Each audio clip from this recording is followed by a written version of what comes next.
Hi, this is Lindsay, one of the co-hosts of Beauties and Headcanons. Thanks for listening to the following broadcast on Public House Media. This is Julianne Condia, host of Rewritten, here on Public House Media. Thank you so much for listening to the following broadcast on Public House Media. Once you are done with this episode, I hope you'll come check out my show, Rewritten, where we will talk about you having limitless potential and can rewrite your story at any time. No matter your background, your past, or current situation, you can have the type of life you crave. A new show comes out every single Monday. Don't forget to subscribe on iTunes so you never miss an episode of Rewritten. Thanks again for checking out the following broadcast on Public House Media.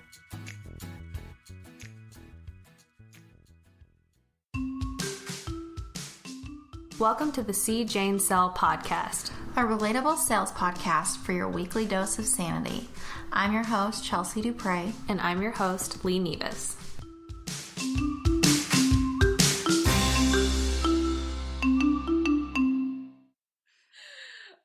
Hello and welcome to Top of the morning to you. welcome to another episode of the C. Jane Sell podcast. I am Lee. And I am, if you didn't know, Chelsea. She is Chelsea. Yeah. Unapologetically Chelsea. All me, girl. Just made us. You got all this. Throw her. Yeah. And you know, it's kind of like been on my mind. Hit me with it.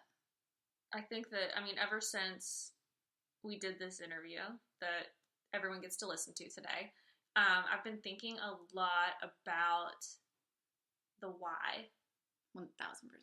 Of just like, why am I doing this? Well, not like existentially, but more just like, Why am I alive? Who am I? Why did I wake up? Why can I speak to a dog? Yeah. Of just more along the lines of like, why do I do the things that I do? Like, why am I pursuing this? Why am I pursuing that? Yeah, why is this worth it? Completely. Why should I stay here? Yeah. And I think that's one of the most important questions. And I think it's like the main question that you have to ask yourself on any business venture, whether it's starting a new job. Yeah. Continuing with the same job. Yeah. Starting a new business. I feel like if you don't have a good enough why, you're going to get burnt out so fast. Oh my gosh. And you have to accept that your why is going to change. Yes. Like 1,000,000%. Yes. Let your why evolve with you. Let it evolve. Because, obviously, as you're going to hear in this interview, one of the main things that we absolutely love about our guest, Niki Whiting, who has, this woman, y'all, you don't even... She is going to sound so down to earth and 5,000%. Just incredible. But if you do not follow this woman on social media or follow her career, she has created, like all organically, mind you. Organically, has not ever used a third party, anything, has never, paid for followers. This woman has created an organic following because what she did was she rooted her business in the why and in passion and in something that she was very passionate about. Yeah, the biggest thing she kept saying was, you got to be passionate about it. Yeah, and I think it's so important for us to, even today we get so wrapped up in like, oh gosh, it's so hard when you are on social media all the time and you're constantly seeing, different images that are like perfect and curated and like, people just pretty to look at. Oh, completely. They could be 1,000% fake. Completely. And you see just like so much, like just things that are not real and are not honest and are just, you lose your why a lot because you have to like keep up with the Joneses and you have to keep up with. Well, one thing for me, this is pretty personal and it's something that I've stumbled across like the last few days, literally. Anytime we get a sell in the office, we send out a ding.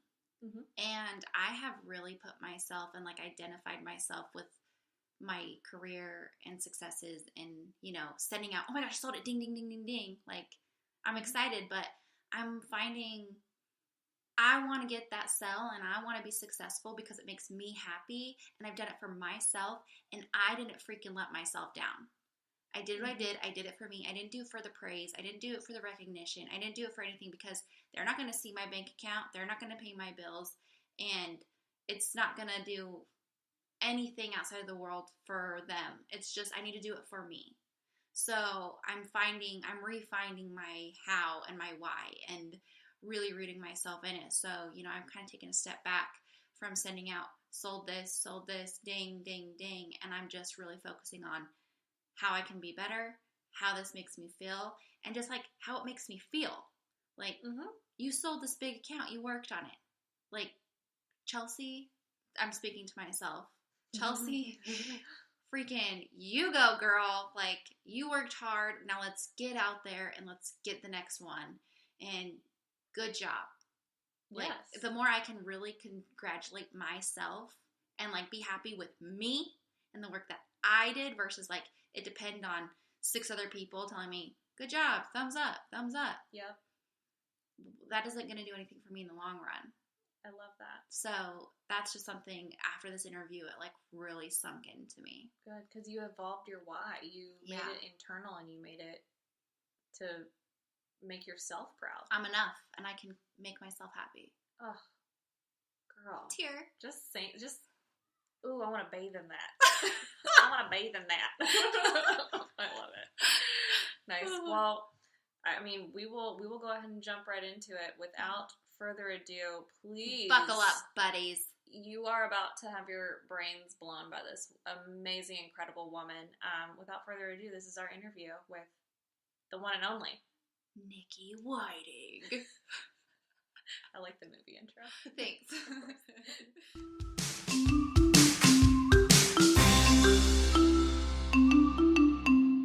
Okay, we are here with the one and only Niki Whiting. Thank you for joining us today. Thanks for having me, guys. Yay. So, we came across Niki from her Instagram and all the hard work she's done with her Beachbody, and I know there's a lot of listeners that are working on building their teams, growing their social media platforms, and you've been really successful. So we wanted to pick your brain, and share what you've done and all of the things. So to just get into it, what made you choose Beachbody?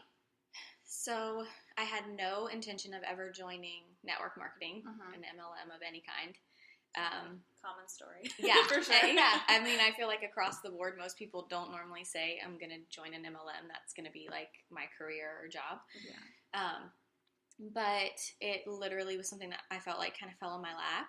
And about 6 years ago is when I started. It'll be 6 years next month, which is crazy to think about. It's the longest job I've ever held, actually.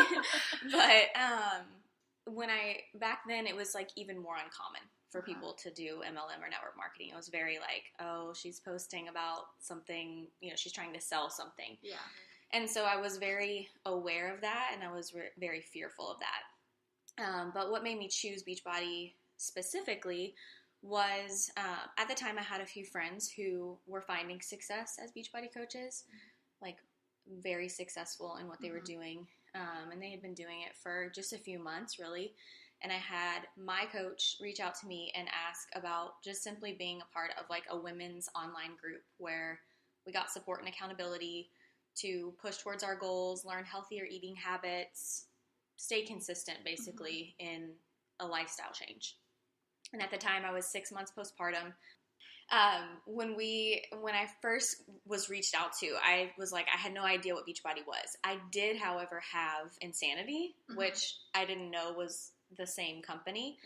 And she's like, why don't you join this little group and just see, if it's something that you want to do. And I think it's really fun. You'll meet some friends, and she was a new mom, and she was like, I don't talk to anyone like in person because I'm a mom all day long.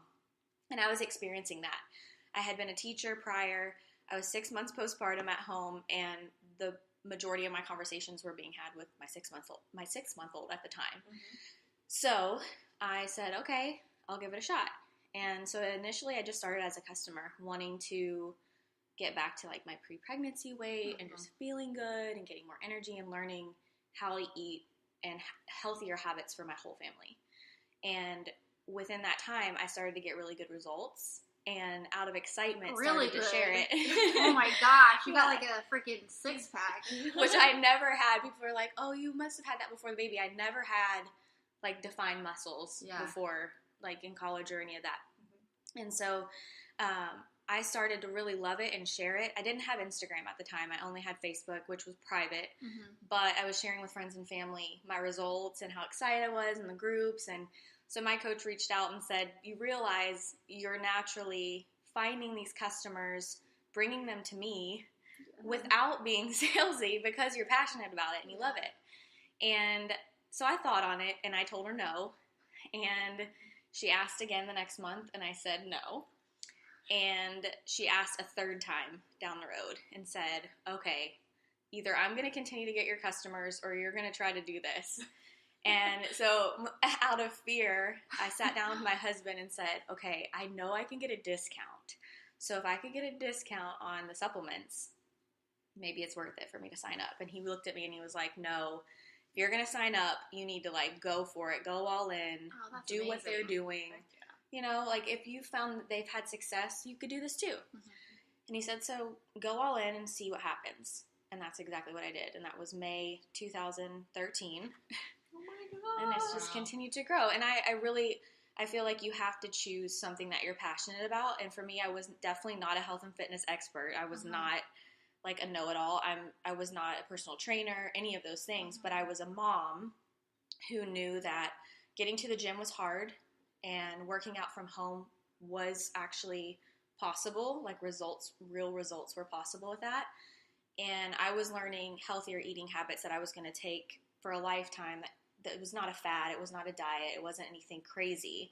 It was what other women could do. So that's really what made me choose Beachbody. That's awesome. Yeah. Have you been approached by any other companies? Since Similar? then or before? I guess both, I'm sure, since then. Since then, several. Yeah. Okay, so this is, like we said, it's a little bit raw on this. Yeah. So what has been one invitation that stuck out to you, like, oh, I like that, and what's been one you're like? I would have to say the worst are the ones where I've received the same message from multiple people. Yeah. And it's literally a copy and paste. I've actually been approached by other coaches in our network to coach. And I'm like, I just spoke at our summit event if you were there. And that's where you know it's clearly not genuine, like the connection. So there are good and bad network marketers in all MLMs. Like, did you look at my page? Not to say, and I mean, I guess that's a good thing in a way, is like they didn't necessarily look at my page and think Beachbody platform, because that's not what I want. I didn't want my page to be a brand of Beachbody. That's not me. I'm selling my lifestyle. I'm not selling necessarily, you know, the supplements can sell themselves, the workouts can sell themselves, but for me, it's my brand. People want to choose a coach that they can relate to, and so I have to show my life. And so that's what I did. So the copy and paste I definitely don't love. The ones I do like are when I've had a conversation back and forth with people a few times and I can tell that they're genuinely interested in me or my kids or my family and my life. And then they come to me and just say, hey, you know, I've had a few fitness or fashion. There's fashion MLMs come to me and ask about, you know, would you want to do that? And I feel like that's sweet of you to think that, you know, I could do something like that, because I do love fashion. So I find that to be a compliment. But I'm very happy with where I am, not going anywhere. But, I mean, I've had good and bad reach out all the time. Absolutely. Yeah. Absolutely. Yeah. What day-to-day kind of motivates you to keep going now? Because you're 6 years in, and a lot of people, if they've been at the same job for 6 years, it's very difficult to keep that motivation up. What motivates you now? I mean, you're going to hear from any woman or man who starts any kind of business, there has to be a big foundational why as to why they want something. And over time, I've had to definitely readjust my why. In the beginning, it was very much, I don't want to go back to teaching. I was substitute teaching a little bit. You know, I was a nursing mom. It was exclusively nursing. And so, like taking those breaks in between teaching and going into a tiny room closet and pumping was just like not the ideal. I just was miserable and I didn't want to do it. And so that was a very strong why. Like, I want to get home. I don't want to be doing this. I want to be creating a life of my own that I'm in charge of. Yeah. And so that was it. And then, we got comfortable financially and stable in that area.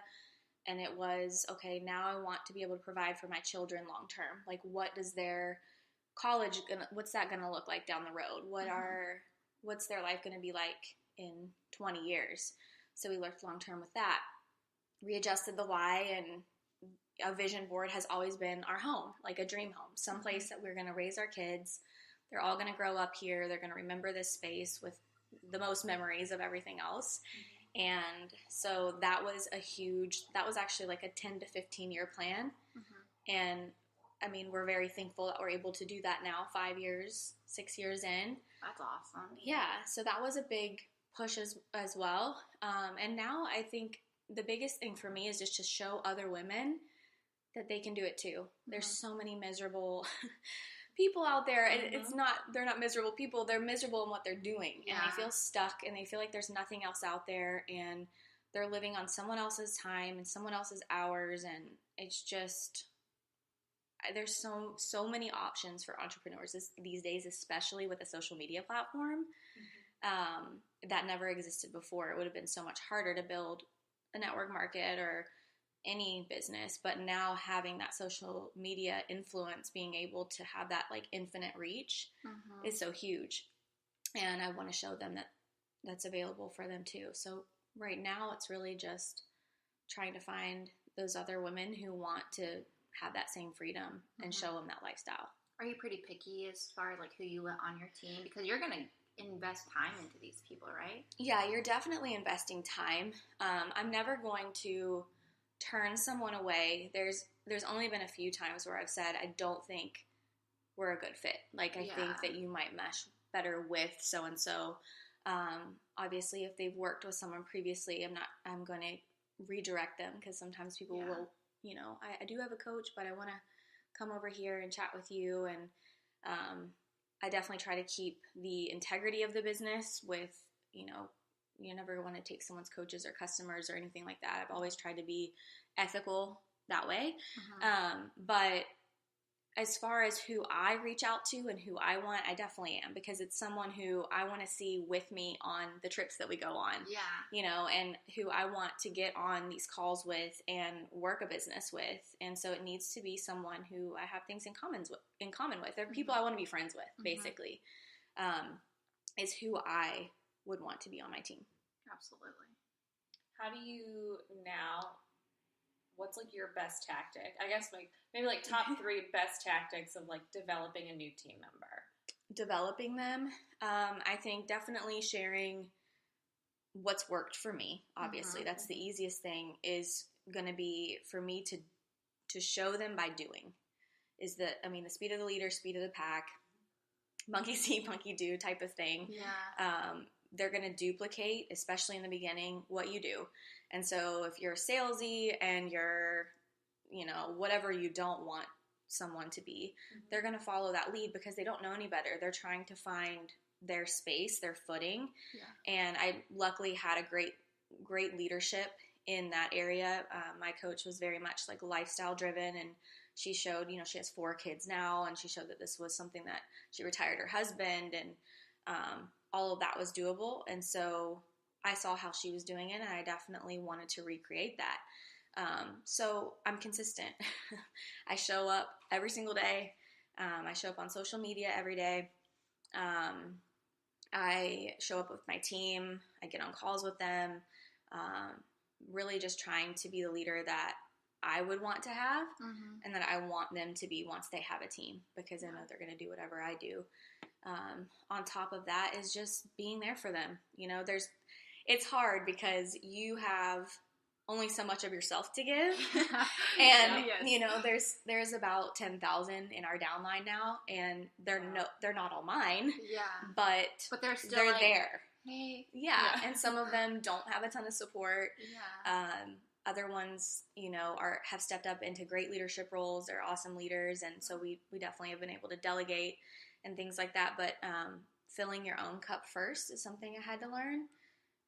Personal development, I used to think that was something I would push aside. I didn't need that. That was an extra thing. It was wasting my time. And then I was pouring and pouring and pouring into these people, and then I felt very empty at the end of it all. I was like, well, what is in it for me? Where am I filling myself up and feeling fulfilled? Yeah. So I really try to stick with my personal development and fill my cup first before I pour into others. It can be draining as an entrepreneur. It's hard. Yeah. Well, what are some of those things that you do, like reinvest back into yourself? Unplugging.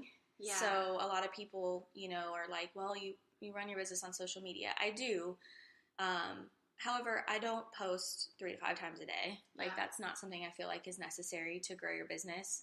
I post once, maybe every other day sometimes. On the weekends, I unplug. I don't answer messages normally. I stick with, like, really just trying to be present with my family. I clock out. What I've really done is set my weeks up the way that I want them to be. I mean, I worked 6 years to have the freedom to, like, choose what my hours are. So I do, I do a lot of my heavy work Monday, Tuesday, Wednesday. And then Thursday is like a recognition day for our team, payday for our team. And so there's just like shout outs and things like that, but it's very like laid back.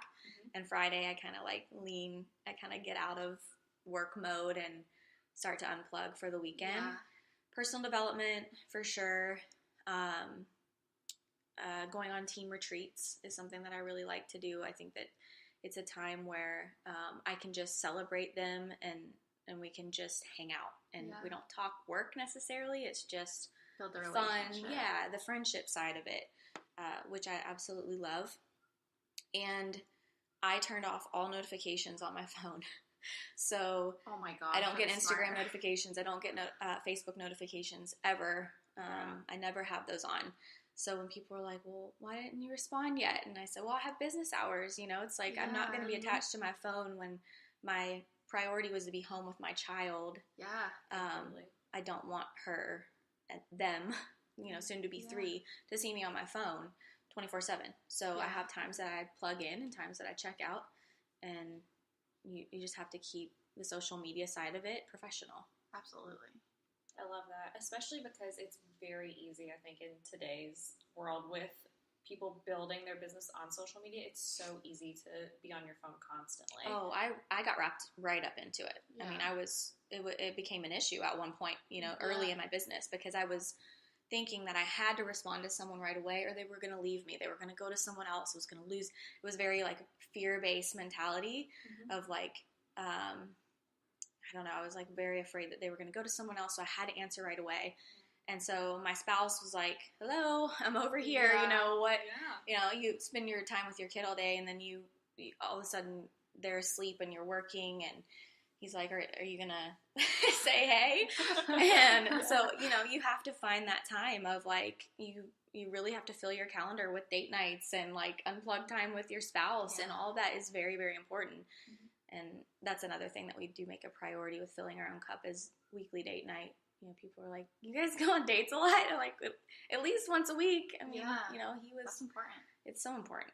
So because he was so supportive of you. He's been very supportive, especially in the beginning when he's like, "No, girl, you're doing it." Yeah, and cool. It was skeptical. I mean, he had some doubts. It was MLM, and he was like, "What's gonna happen here?" Like everyone's like, "What's gonna happen here?"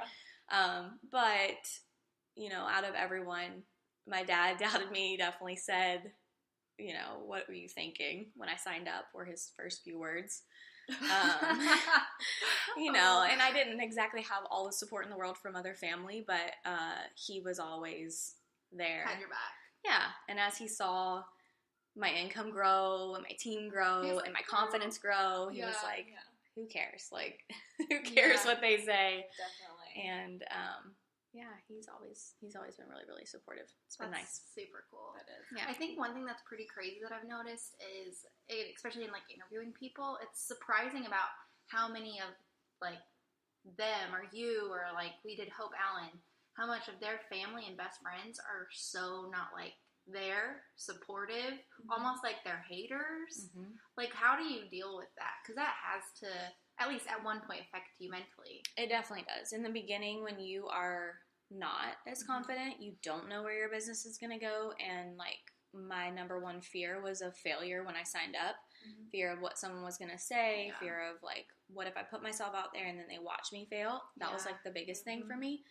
But at the end of the day, I realized and, you know, had several conversations with people that said, do you really think that they're living their life based on what you're doing? Like, do you think that they're sitting there saying, well, I'm not going to do that today because Niki said, you know, Niki might think.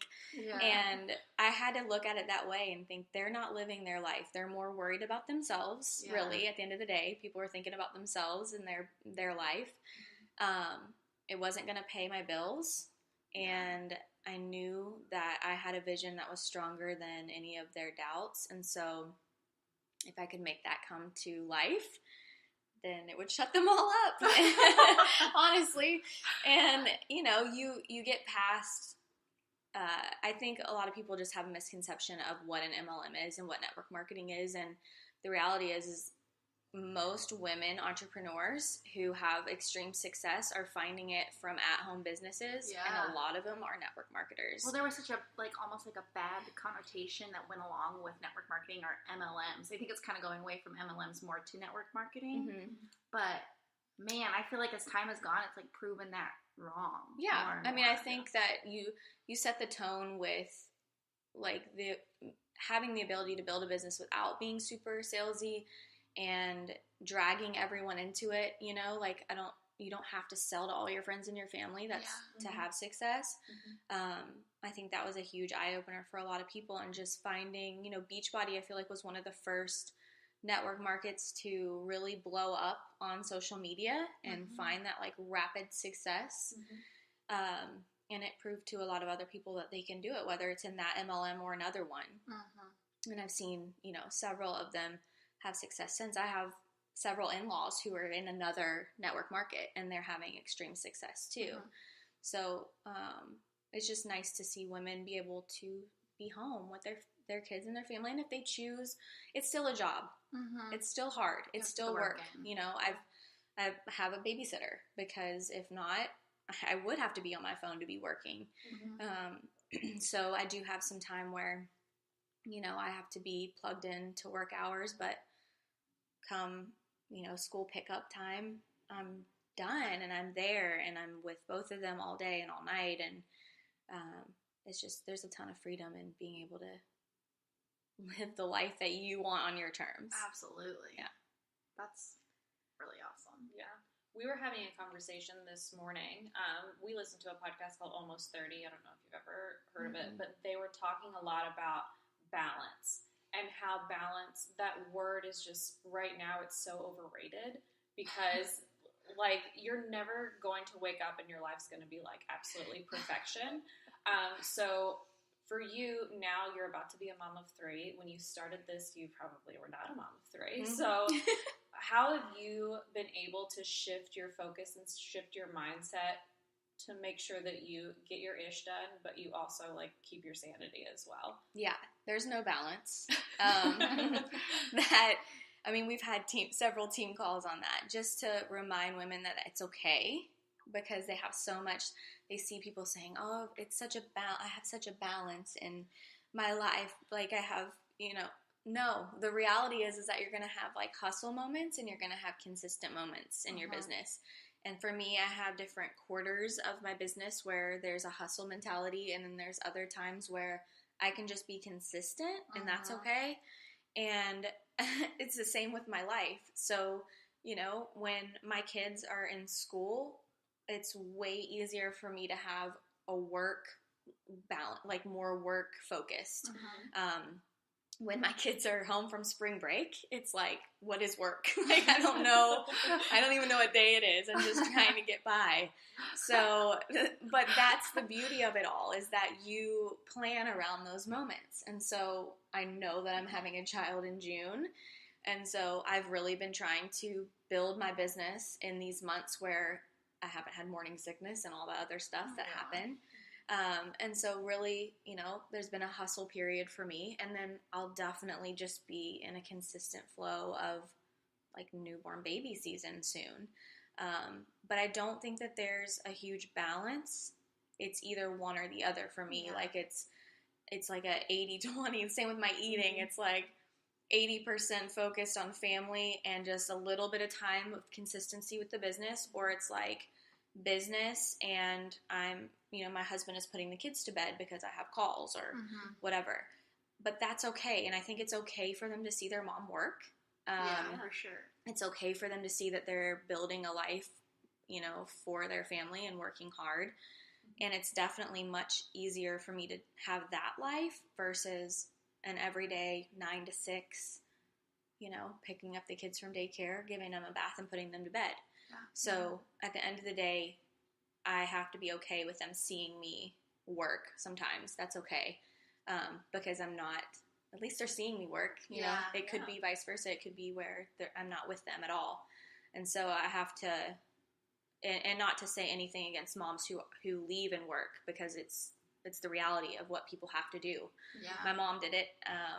They worked corporate life for, 50 years, and I respected like that hustle. Yeah.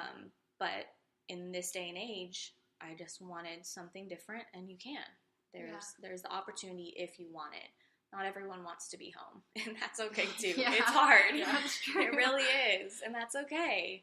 But that was like my vision. Yeah. So I wanted that. That's incredible. When it comes to, because right now, like your Insta, for everyone listening to this, you got to follow Niki on Instagram, because it's the most like beautiful images. Oh my Everything gosh. is just like gorgeously curated.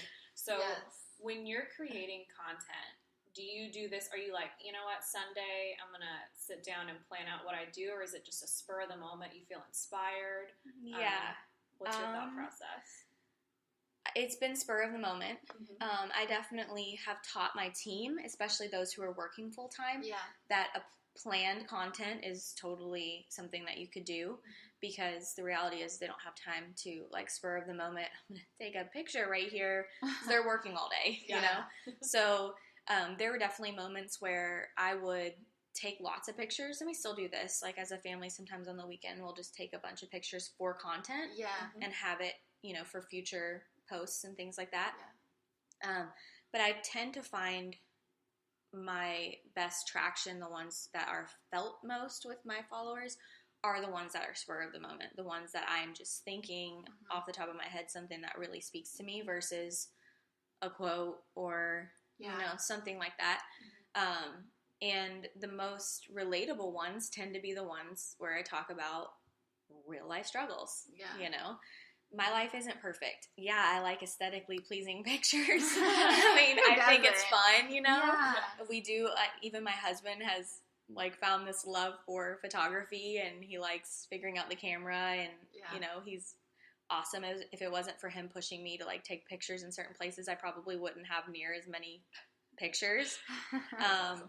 Which is funny because he was so opposite, but we like to do that. It's something, kind of a hobby, But at the same time, like my real life is I don't get ready very often. Like you're lucky that I put on makeup this morning, I did not shower, but you got makeup. So day 7, it's just, that's my real life. So I try to share that in my stories. Like there's a lot of times I show up on my stories just the way I really look from day to day. And then I just take content that I feel like other moms might relate to. It's like I'm feeling some kind of way, somebody else has to be feeling 100%. This way too. And it feels better. You don't want someone else to be suffering or anything, but it just feels good to know you're not alone in those like trying moments. Completely. So I try to share those things. That's cool. Awesome. So I know I have like 2 questions that I've been thinking about. You've been very successful, but in life there are failures. How do you give advice for failure? How have you overcome failure? I feel like the only way to overcome failure is to not quit, to not give up on it, because there are definitely going to be setbacks. I mean, there were times in this business over 6 years, I feel like now I've kind of seen everything in a network marketing like kind of aspect. There's other companies that want to take my team because they're successful, so let's see what we can do. And then there are people who you think are going to stick around forever, and they leave, and it's a little bit devastating because they became friends, and it's like, how do you navigate that like business friendship split? You know, there's been moments where there are goals that I tried to hit within our team or each year, and it didn't happen. Yeah. And I've seen it derail people. I've seen people quit. I've seen people take major steps back. And the one thing that I can say is that even in those moments, I never stopped. I've never put, you know, the foot off the gas, like, so to speak. So even in those trying times, I continued to like push my business forward and move forward in that consistency. And over time, it's worked to our advantage. I've seen it happen the opposite way around, and it's so much harder to come back to your business once you've almost given up on it, versus just kind of sticking through it. I had major postpartum depression with our second, and I felt that in 2017, the summer of 2017 was really, really, really hard for me. But I never wavered. Like I still showed up. I was not near as present, but I was there because I knew I needed to be. I knew I was going to get past that moment of how I felt, you know, at the time. And I was just really glad that I stayed with it to a certain extent while I was feeling some kind of way. Absolutely. Yeah, that's incredible. That's really cool. Well, we don't want to take up too much more of your time, but we do want to give you the opportunity, if there's a question that we didn't ask you that you're super passionate about, that you just love sharing with people, or any advice that you could tell women who are either, you know, starting off on a new job or in network marketing or their own business, what would you want to say just from the heart? That is a loaded question. Yeah. Or the brain, whatever. I mean, I think we've covered it a little bit, but I would just say, like, definitely follow your passion. It's going to be hard for you to show up every day for something that you don't really care about. It's going to be hard for you to stay consistent in something that you don't feel passionate about. I know a lot of women feel like they can't grow a social media platform, or a lot of them come to me and say, I can't do what you do because, and the answer is usually either I don't have time, which I get it, we're all busy, but this kind of business, especially in the beginning, can be worked in pockets of time. It can be worked in 1 to 2 hours a day, broken up in 20-minute segments, you know, so it's like early morning for me, nap time, bedtime was definitely like my go-to in the beginning. To not be fearful to invite people to an opportunity that you're passionate about. I know you're afraid of the rejection, the no's. A lot of those things keep people from even saying anything, but I really use myself as an example. Had my coach not asked me, and she asked me 3 times, our life would be 1,000% different. And I am so thankful every day that she asked me to do this, and that she had some sort of confidence in my ability to do it too. So that as well. And then social media. I can't do it because I don't have a big social media following like you, is what they always say. Which, you know, they're way larger social media followings, first of all, than mine. But I did not have Instagram when I started coaching. And that's something that I use. I've never used a third-party company to grow my account. I've always done it organically. So when I hear that, I just say, I didn't either. And I grew it from nothing. I started Instagram. I allowed it to go public. I opened myself up, and I just started to share my life and what I was passionate about in hopes that other people would want to jump on board. And they can do that too. It's like, I'm no different than anyone else. I mean, maybe I found a cute filter that I love and use and figured out the aesthetics of social media, but like, anyone can do that. You know, it's like not rocket science. Yeah, they have YouTube for that. Right. There's a lot of tutorials out there. Awesome. Well, thank you so much for sitting down with us. Thanks for having me. Would you mind telling people where they can find you if they're interested in what you do? All that good stuff. So obviously I'm on Facebook, Niki Whiting. I'm most active on Instagram, Niki Whiting Fit Wife. And I mean, basically Instagram.